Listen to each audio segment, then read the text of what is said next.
And we are joined by Jackson, Mississippi native and Murrah High School graduate, D'Shundra Gibson, over there in Atlanta, Georgia. Um, Hi. got our entrepreneurship class here at Velma Jackson High School, and we're recording Okay. this for our friends at Madison Central, Ridgeland High School, and Germantown High School, and for our YouTube channel. And we've Oh, at your website. I have some questions as well. We got some questions from the students. So okay. why don't you tell us a little about your business and how and kind of your story and what all y'all do? Because I'm definitely not an expert in this area. Okay. Actually, I have two businesses. The first one actually started when I lived in Jackson. It's called Style by DNicole. It's just my first name abbreviated and my middle name. And I'm a wardrobe stylist. I style celebrities, I style for companies, I style for my private clients, weddings, you name it, I do it. And my other business is called SBDNC Apparel, which is styled by DNicole Apparel. And I service here in Atlanta, really globally. We're here in Decatur, Georgia. So yeah, that's what I do. I sell clothes and I style.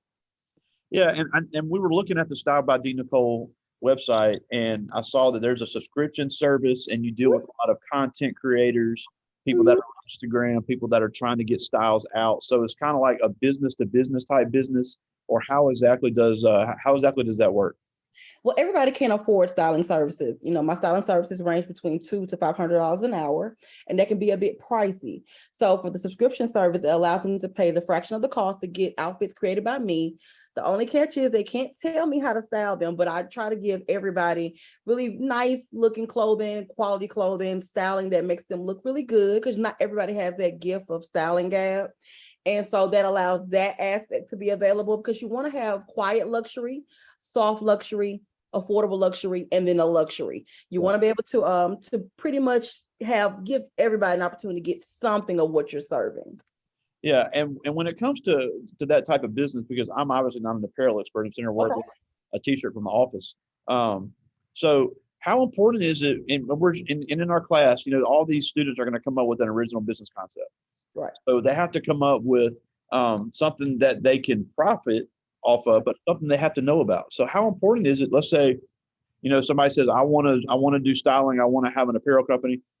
What type of knowledge would you need before you ever stepped into that arena? Well, you do have the option of attending a university of some sort, some type of schooling. For me, I kind of learned, it kind of came natural to me. It was something that I either watched somebody else do, or I just simply maybe an apprentice of someone. I'm saying, okay, I could do it or do it better for what I like to do. So you have two options. I always tell anybody that's a newcomer that doesn't want to spend thousands of dollars on education, look at YouTube, read books, ask questions. Don't be afraid to email people. Don't be afraid of the word no. Because sometimes when you email people, they don't want to respond back. Don't worry about that. Keep going. You want the knowledge, it's out there to get. Yeah, and something else we're doing in class is we're at the plan. We're looking at what the planning stages are of a business. Obviously, first of school, so we're looking at what type of things would you need to plan in order to have a business. Because obviously, you said you started here in Jackson, Uh-huh. and you went to Atlanta, and everybody's like, "Yeah, I'm gonna start a business and move to Atlanta." It doesn't work like It does not work like that. that, especially moving to a big city. So what are some things that have to plan, whether you're starting an apparel business or you're starting a tractor business? What are things that have to be planned and thought out before you take those next steps? For one, to actually do the business, because if it's just money you want, you're going to be miserable. You have to want to do what you're wanting to do. I knew that even though I love my city, I love my state, I was not going to be the success story that I knew I could be in Jackson, Mississippi. So moving to Atlanta was an investment in itself. And then when I got to Atlanta, I couldn't be shy. I had to open this big mouth of mine and learn people and think about all of the connects I had through social media to say, hey, I'm in Atlanta. I want to do this business a little more. Can you help me? Or do you know someone that could be of assistance to me? You have to open your mouth and talk. It's not always going to be about being on the phone like this. You have to be wanting to do the business and say, okay, what steps can I take, or what did someone else take in order for me to kind of get myself in the ringer too? And that's what I did. Yeah, um, because you hear so many people say, "I want to be my own boss," but they don't want to put in the work to make that happen because Right. it's much easier said than done. Much And along those same lines, and I use this example a lot. Last year we had a guest that's a local doctor here in Flowood, And she said she had a medical degree. She learned how to take care of everybody on the planet. She could cure all these abdominal diseases, but she Right. knew nothing about how to run a business. So she was very overwhelmed when she did that, and she's doing great now. She got a great clinic here in Flowwood. But Okay. having that, you can have a slogan, you can have a great logo, but if you don't know how to run the business, it's going to be tough to it's going to be tough to be successful. I would say with having a business like myself, believe it or not, me working a regular job prepared me for my company. I did 10 years into retail. I worked at before C Spire was Cellular South. I worked at C Spire, AT&T, T-Mobile. I worked at Belk. I worked at Nordstrom here in Atlanta. Working for those companies helped me to see that the main focus of a business and what I do, customer service. You have to make sure the customer is being served. If you're going to be bothered by someone's questions, somebody's concerns, you may not want to do it. You have to be willing to understand that everybody wants something on their time. You can have, excuse my French, all hell could be breaking loose in your private life. The customer does not care. They want a quality product at an efficient time and made to feel important. And I know that sounds like a childish concept, but that's a human concept. You need the customer more than the customer needs you. Absolutely. You have to put yourself in a position where you're willing to say, okay, this is my baby, and I want to grow my baby to be an adult. No one gets pregnant, raises children for the child to stay an infant. You're going through stages in the business the same way a parent would do a child. You want your business to eventually be the success story that allows you to have money in your family, hire employees. So what do? You cradle it from the infant level to the adult level, and that is to perfect the business at all time. Be willing to hear constructive criticism. You're not always right. Be willing to put people around you that aren't you, because sometimes you can think you got the hamster in the wheel going wild, and the whole time the hamster's doing the thing wrong. So it's also being able to trust yourself, be available to trust others, and have that discernment to say, okay, I'm going to run this business the way I would want to be treated as a customer. And that is how I look at both of my brands. Yeah, and it's like I always say, especially in a competitive industry like apparel in a big city like that, you have to set yourself apart. And I'm glad you mentioned about being shy, because these kids always get mad when I make them speak in front of people, but it's not to be mean. It's unbelievable Right. how important that skill is, even if you're just going to be an employee, because the gift of sales, the talent of sales can get you anywhere in this country. Because again, you can have a great idea, you can have a great plan, you can have a great business plan, great with finances. If you can't sell it to customers, all of it's pointless. It's pointless. And you yourself is actually the business.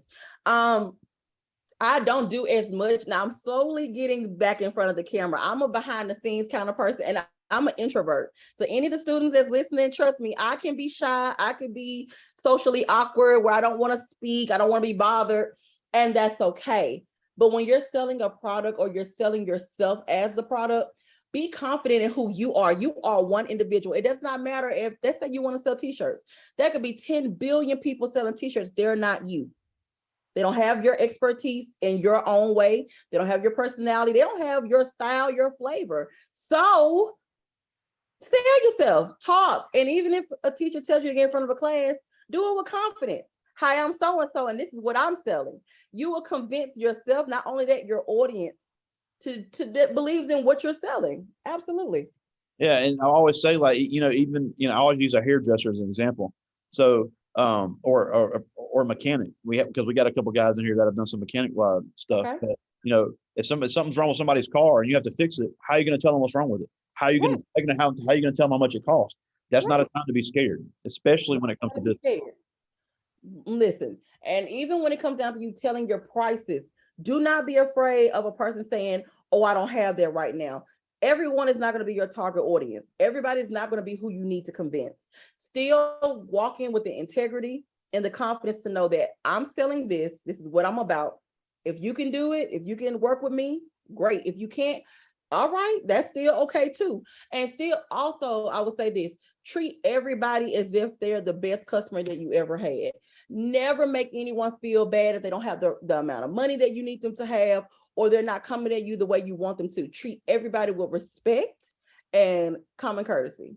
Yeah, and one thing we'll talk about in this class later is that it's cheaper to keep customers than it is to find new ones. Absolutely. My repeated customers make me proud. When I see they're on their third, fourth, fifth, sixth, seventh, eighth, 10th order, I'm elated. And they're telling their friends, they're telling their coworkers, they're telling their family, hey, I shop with this brand. They treat me with deep respect. And that is what anybody that does business with a business wants to feel. It reminds me of the difference between getting your chicken from Chick-fil-A and getting your chicken from Popeyes.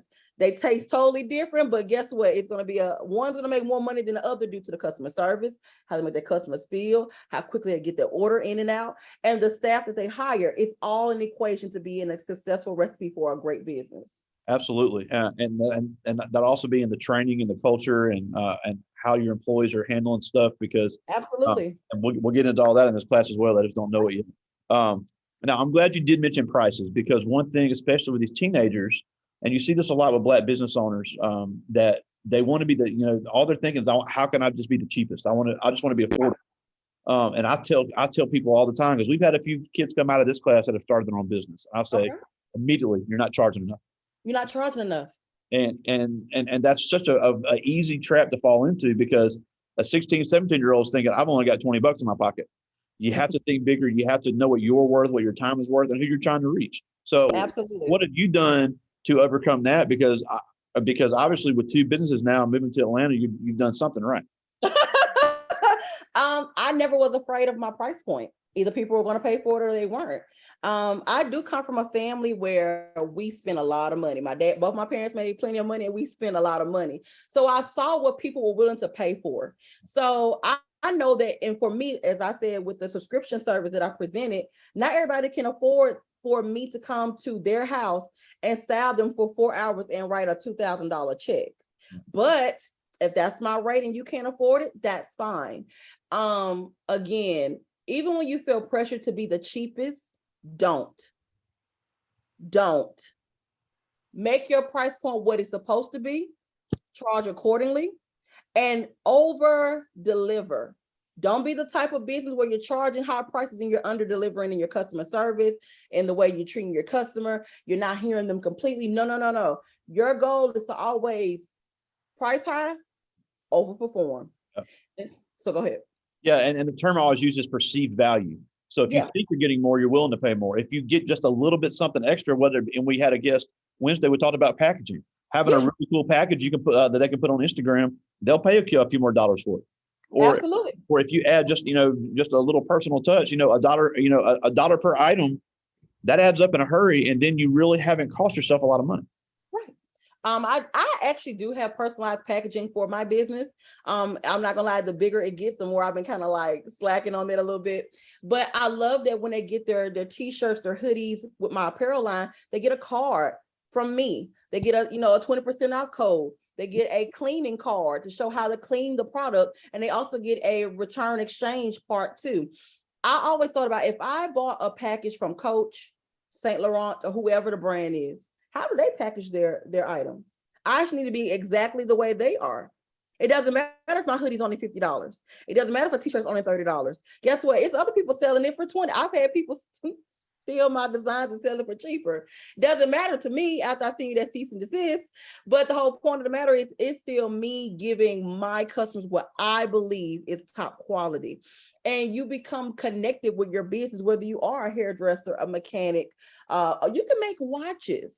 The whole point of the matter is, once you connect with your customer base and they know they're getting a quality product, it doesn't matter if your product is $15 above market price. They're going to take that additional $15 out their bank account, checking, savings, or whatever. Then they're going to purchase it because they know when they get it from you, it's quality. It's going to last. It's going to be something that they love and they can show off to their friends, family, and social media. And let's be real, people are buying products now to show whom? Social media. They're creating videos to do what? Go viral. They're trying to be the next big social media craze. Even if they don't think they are, subconsciously they are. So give them something great to show off. Yeah, and again, I think that's great for you to tap into that market, because you're not getting in front of the camera, but you can get people dressed up to get in front of the camera. Absolutely. Now, whether they go viral on them, but you've done your part to give them a good product to get in front of the camera on. So that's again, we always say entrepreneurs solve problems. You saw a market, you tapped into it, and you made money off of it. I did. I knew I was pretty smart as far as creating creative ideas. I knew that I'm eccentric. I'm wild, I'm weird. I'm like a unicorn.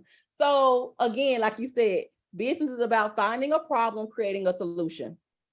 That's the only thing that business is. You see a problem, you create a solution. Think about the pandemic. You can't go get your food from the restaurant. We're gonna get people to get in the car, do Uber Eats and whatever, and we're gonna give it to you. That is all creating a business is. It's definitely finding that problem, whatever that problem may be, creating your solution and perfecting that solution every time. Every year, that solution needs to get better and better and better to where the industry's leading. Yeah, and I also want to talk a little bit about your production because I'm curious to know how the items are made. If you have a wholesaler or how you design it, if you design it yourself, or because you got some really cool designs. I just wondering how all that. Well, I create the designs, and I run it by my attorney.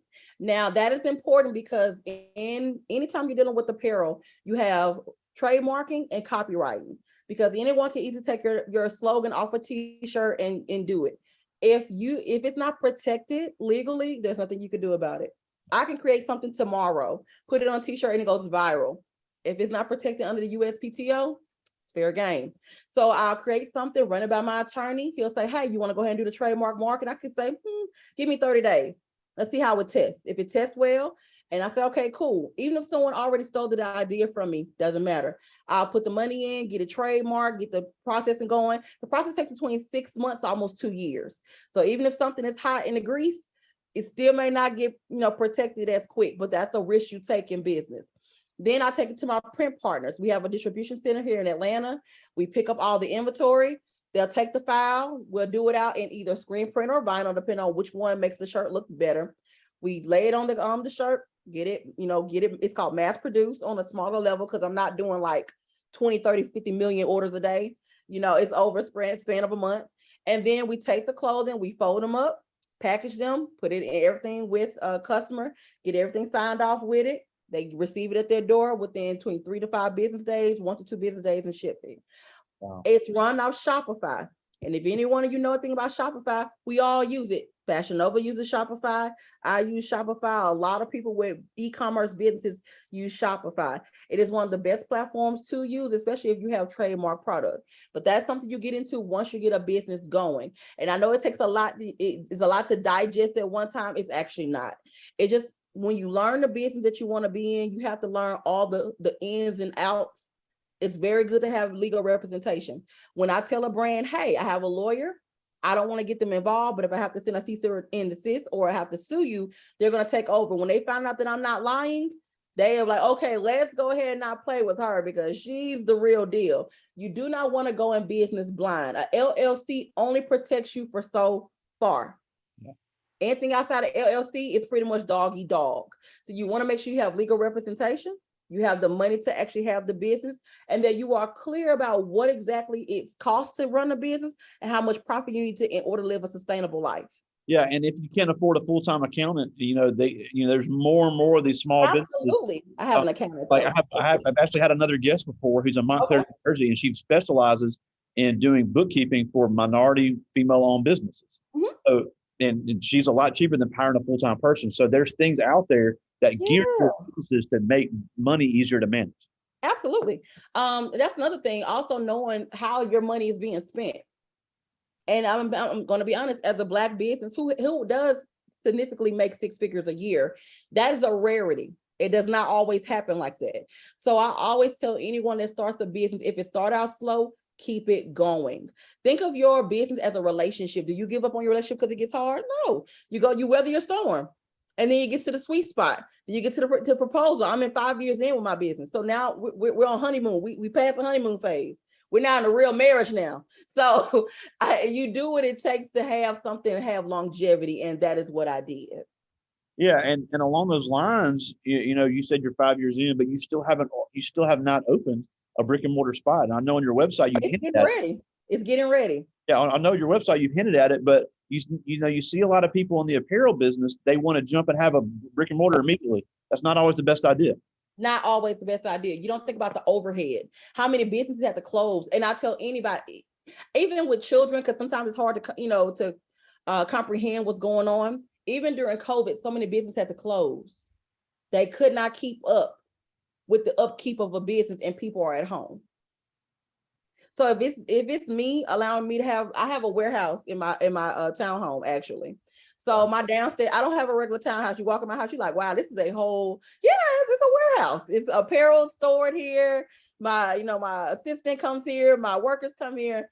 And I tell anyone, I did it this way. So I knew financially what it will cost for me to have a brick and mortar. Because now if I'm getting out of my house, I'm going to a place where I may have to either own the building or lease it for 3 years. That fee may be $35,000 to almost $10,000 a month. That is not including internet, lights, electricity. It is not including, the equipment I would need in my place. It does not include my salary that I will have to pay myself and my employees. It starts to add all the way up. And then you're crazy too if you don't have a security system. You don't have a security. Now I have to have a security system. I have to have somebody to, just in case, make sure that none of my employees are stealing my brand when I'm off doing other things. So I always tell anybody who starts a business, don't look at social media. Social media is a figment of the bigger picture. It's literally a percentage someone's showing you.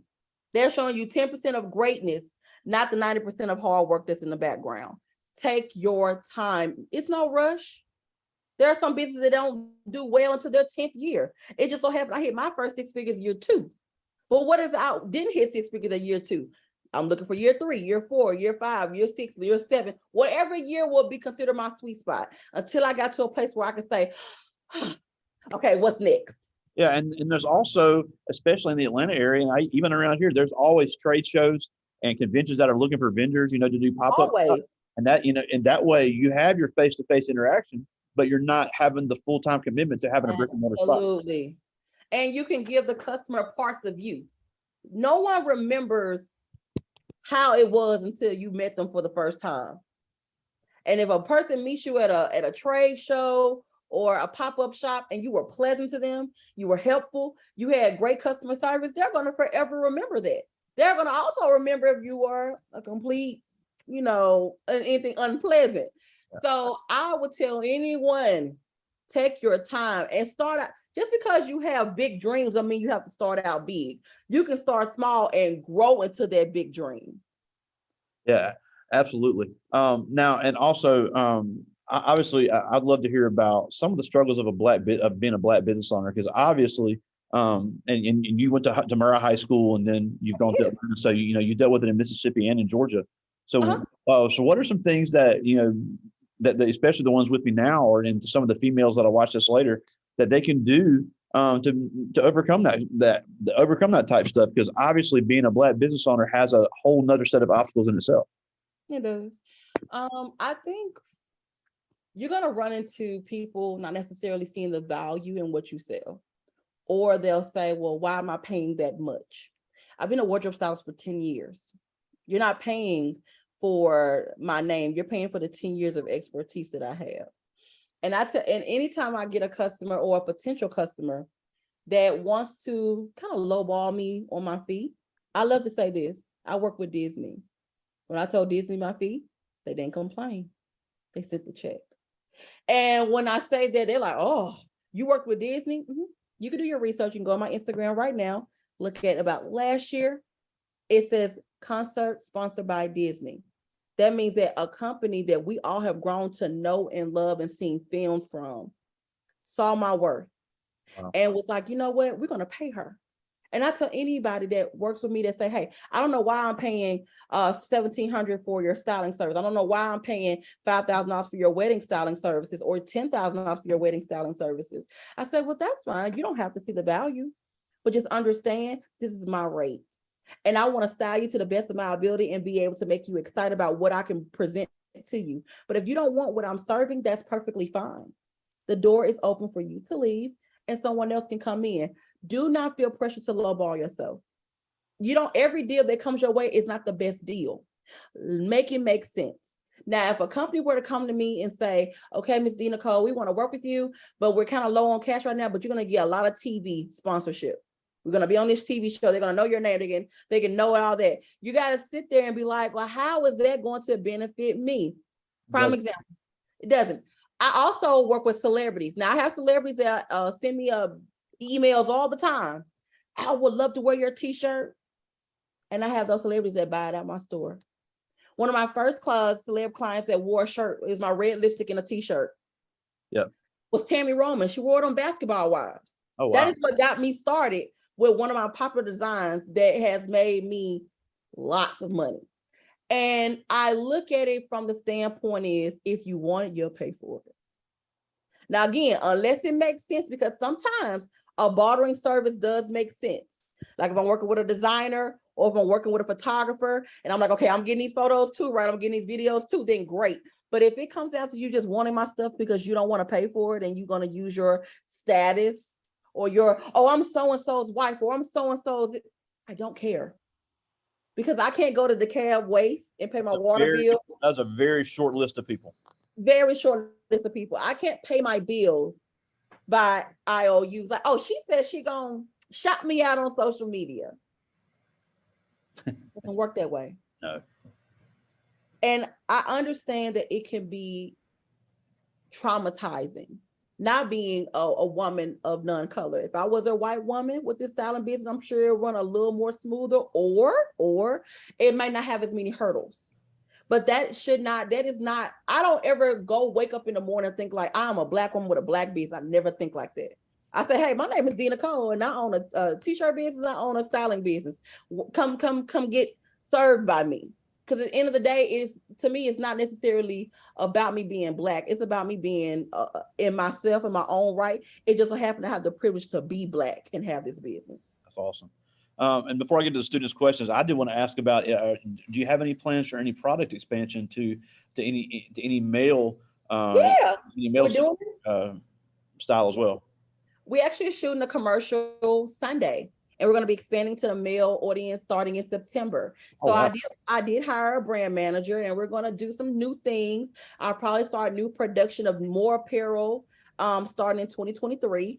So everything, like I said, I'm in nobody's race. I'm a tortoise right now. And like my mom used to tell me growing up, slow and steady wins the race. So that's where I'm at right now. That's awesome. Well, I do have some questions from the students, and these are all great. These are all seniors too. So the person is Marion Bolden, and he asked, if I was going to start a clothing brand geared toward men, what tips would you give me? Don't be like everybody else. Be different. Be different. If you're going to start a clothing line dedicated to men, do not do what everybody else is doing. I'm going to say that one more time. Do not do what everybody else is doing. Do what you want to do. If you like your pants to look a certain way and that's not available, member. Have a problem, create a solution. You want to create a clothing line? Create it based on what you like. That's how I created my business. Well, my business name is Style by DNicole. Why? Because DNicole creates style. I don't care how you style or how she styles or how he styles. It's about how I style. And that's how I do your business based on your ideas, your likeliness, no one else's. That's awesome. And we didn't really talk about this. This is a good question. Brian Perry asked, what gave you the idea to start this business? Oh, wow. I graduated from Jackson State with my master's in political science. Okay. The goal was to go to law school. I kind of decided after getting my master's, I didn't want to go to law school. And so I moved to Atlanta. I really originally moved to kind of sort of do my styling business, but I wanted a corporate job. I wanted a mid-six-figure corporate America job, working in either politics or government. And it just was not working. I think for 2.5 years, I was like, what am I doing wrong? But I had to remember, every millennial with multiple degrees was moving to Atlanta from all races. You have the Asian community, Latino community, all of us are in a central metropolitan area vying for the same job. And one job can have almost 3,000 applicants. So essentially, I dug into my faith. God, what am I supposed to be out here doing? Because I just don't want to just style. I want to make some money too. Then the clothing line came up. And my aunt at the time, she actually had her own t-shirt business and embroidery business. So I just saw what she did. I said, well, I wouldn't do it like that. I'll do it like this. Or I wouldn't market like this. I'll market like that. And I learned from her, got some of my backstory from her, and started my company that way. This was not some story in high school where I want to be a lawyer. Wow. And it just so happened law school looked like a heck no. So that's when it went from something more logical to something more passionate, because I've always loved fashion. So it just kind of came second nature. Yeah, and then you didn't have to have the big bill of law school either, because it's not Yeah, not exactly cheap. it was not the cheapest, but I did have a bill for my master's degree. So trust me, I was like, do I want 100K in debt or 300K in debt? So, This is Miles Woodard, and he is asking, what are some of the biggest celebrities you've styled? ooh, the biggest. I think well, to me, celebrities really don't thrill me. It's companies thrill me. So I would say Disney was my biggest celebrity client, because who don't know who Disney is? So, and I think next in line, I'm really trying to secure Saks, Fifth Avenue, and I'm trying to secure Saint Laurent. Wow. So crossing fingers on those two. Like I said, celebs don't really do for me, because you see them all the time in Atlanta. You go out to eat, you're like, oh wow, there's a celeb. So they don't really do it for me. But companies with large influences, those companies are what thrills me.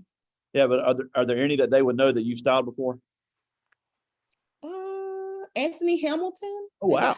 Yeah, I styled him 2 years ago. Trying to think. I don't know, they're young kids. So, unless I'm doing like somebody like NBA Youngboy, they probably be like, who is that? So probably nobody that they know beyond that. But like I said, celebrities have never really thrilled me quite like working for companies. Yeah, and then but the companies are the ones that will have the celebrity as well, because Disney deals with some of the biggest stars in the world. They do. That's impressive. Congratulations. Yeah, I still have that I'm looking at the contract right now on my MacBook. I'm still in awe that I even got it. I'm just like, I worked with Disney. That's awesome. All right, well, we're almost out of time, and we thank you so much for joining us. But before we go, tell us where to find you online, so we can especially you got the men's line coming out. We'd love to take a look at your products and exposure here. Oh, so it's on Instagram and Facebook. We have one business, which is Style by DNicole. And I have my business SBDNC Apparel that's on Instagram and Facebook as well. I do have TikToks for them, but I never get on it. So I can't quite get it like the seniors get it. They can do a video in 30 seconds. I'll be having to plan it out. Like, okay, so how I do this? Yeah. No, okay. All right. So again, thank you so much, D'Shundra. Absolutely. All the way from Atlanta, Georgia, joining us today, giving back to our home state of Mississippi. Really good stuff. Really good stuff. Thank you so much. Absolutely. I do. Thank you so much, Greg. And you guys have an amazing rest of the school year. Y'all get on it. Be business owners. Awesome. Thank you. I'll talk to you soon, my friend. Bye-bye. Yeah.